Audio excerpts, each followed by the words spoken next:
अस्सलाम वालेकुम dear viewers. हमने लास्ट वीडियोस के अंदर रिग्रेशंस को डिस्कस किया। डिफरेंट स्टेप्स को वन बाय वन हमने डिस्कस किया हर एक वीडियो के अंदर। और लास्ट टू वीडियोस के अंदर हमने रिग्रेशन एनालिसिस को एक्सेल के अंदर अप्लाई किया।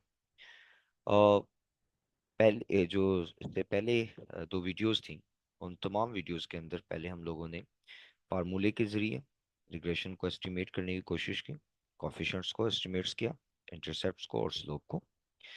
फिर हमने एक्सेल के फार्मूले के ज़रिए हमने इंटरसेप्ट और स्लोप को मेजर किया। एक और अब तरीका है जिसके ज़रिए अब हम रिग्रेशन एनालिसिस को रन कर सकते हैं। एक्सेल के एडवांस टूल्स के अंदर ये एक टूल अवेलेबल होता है। इसे कैसे अप्लाई करते हैं, इस वीडियो के अंदर आज हम वो डिस्कस करते हैं। एक्सेल जब आपके पास मैं यूज़ कर रहा हूँ एक्सेल का जो ऑफिस है, ऑफिस 365 है। तो यकीनन आप लोगों के पास का ओल्ड या यही लेटेस्ट वर्जन अवेलेबल होगा। तो इसको अंदर कैसे अप्लाई करते हैं, उसका तरीकाकार कुछ इस तरीके से है। जब आप मेन्यूज में जाते हैं तो यहाँ पर डाटा की ऑप्शन है। डाटा के अंदर यहाँ पे आप क्लिक करते हैं तो यहाँ पे डाटा एनालिसिस है। और जैसे आप डाटा एनालिसिस पे क्लिक करते हैं तो यहाँ पर आपको मल्टी जो स्टैटिस्टिकल टेक्निक्स हैं, ANOVA, correlation, covariance, descriptive stats, histogram, ये तमाम के तमाम टूल्स यहाँ पर आपको जी टेस्ट, टी टेस्ट अवेलेबल होते हैं। मैंने जैसे रिग्रेशन एनालिसिस रन करना था तो मैंने रिग्रेशन को यहाँ पे सर्च किया हुआ था, रिग्रेशन। वरना आप इसको सिंपल अगर टाइप करेंगे तो ये आपको रिग्रेशन तक ये खुद ब खुद, अगर मैं यहाँ पर क्लिक करके REG रिग्रेशन लिखता हूँ तो रिग्रेशन का जो टूल है वो मुझे यहाँ पर वो सिलेक्ट करके देगा। ओके करता हूँ। जब ओके किया मैंने तो मेरे पास एक डायलॉग बॉक्स ओपन हो गया। अब इस डायलॉग बॉक्स के अंदर मैंने जो रिक्वायर्ड इंफॉर्मेशन है वो मैंने देनी है। मसलन कि ये मुझसे मांग रहा है कि आपकी कि यहाँ पे ऑलरेडी मैंने टेस्ट किया हुआ था जिसकी वजह से ये ऑलरेडी इंफॉर्मेशन यहाँ पर अवेलेबल थी। अब ये नहीं कि अब पहली इनपुट हम मुझसे डिमांड कर रहे हैं, इनपुट वाई रेंज। मैं इस पे क्लिक करता हूँ और यहाँ से वाई की वैल्यूज़ को सिलेक्ट करता हूँ। और फिर सेकेंडली मुझे इनपुट देनी है एक्स की वैल्यूज़, तो मैंने यहाँ पे एक्स की वैल्यूज़ को सिलेक्ट किया। ठीक है।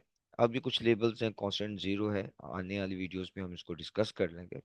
आउटपुट रेंज है, न्यू वर्कशीट में हो, न्यू वर्क बुक में हो, ठीक है ना, मैं इसे न्यू वर्क शीट में कर देता हूँ, ठीक है। और residual term, standard residual, residual plots वगैरह वगैरह, नॉर्मल डिस्ट्रीब्यूशन प्लॉट्स वगैरह सब कुछ है। अब यहाँ पे हमने कॉन्फिडेंस इंटरवल 95% रखा हुआ था, ठीक है। हम अगर इसको चेंज करना चाहें तो वो बाय डिफॉल्ट चेंज कर सकते हैं। आप इसको 90% कर दें, 99% कर दें, ये आपकी अपनी चॉइस है।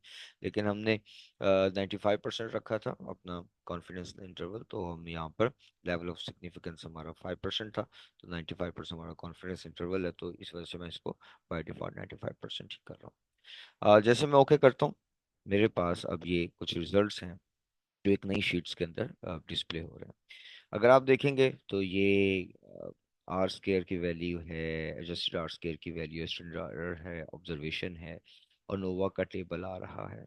जो हमारा फोकस पॉइंट है अभी इन वीडियोस के अंदर, हम रिग्रेशन को डिस्कस कर रहे हैं। तो रिग्रेशन का यहाँ पे हमारे पास इंटरसेप्ट की वैल्यू कैलकुलेट होती है, जिट इज अगर आप चेक करें तो 3.18, 0.59 एंड 413।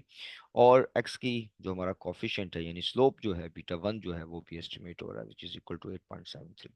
अगर मैं इसको लास्ट आपकी वीडियोस के, अब लास्ट अपना वीडियोस के साथ आप देख भी सकते हैं और उनके रिजल्ट्स को इसके साथ क्रॉस मैच भी कर सकते हैं।